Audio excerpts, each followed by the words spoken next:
বাবুই পাখিরে ডাকি বলিছে চড়াই, কুড়ে ঘরে থেকে করো শিল্পের বড়াই।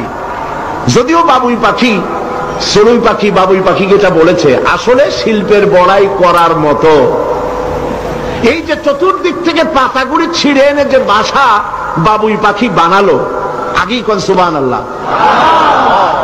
এই বাসা শুধু বাসা নয়, এর মধ্যে বেডরুম আছে, এর মধ্যে ডাইনিং রুম আছে, মাস্টার বেডরুম আছে, শুধু টয়লেট নাই। নিচ দিয়ে ঢুকবে, আবার ব্যাকডোর দিয়ে নিচের থেকে আক্রান্ত হলে ব্যাকডোর দিয়ে পালাবার ব্যবস্থাও আছে। এই বাসার ভেতরে কোন বিদ্যুৎ লাইন পিডিপি বা আরইবি কেউ লাইন দেয় নাই, ফলে বেচারা অন্ধকারে তারা স্বামী স্ত্রী কনজুগাল লাইফ লিড করবে কি করে। সেজন্য ওর মাথার মধ্যে আল্লাহ এমন বুদ্ধি দিলেন, কিছু কাদা এনে বাসার ভেতরে কাদা লাগিয়ে জোনাকি পোকা 5-6টা ধরে এনে মাথা ভিতরে ঢুকায়া পাছা বাইর করে দিয়ে রেখেছে, অটোমেটিক 0 পাওয়ারের বাল্ব তৈরি হয়ে।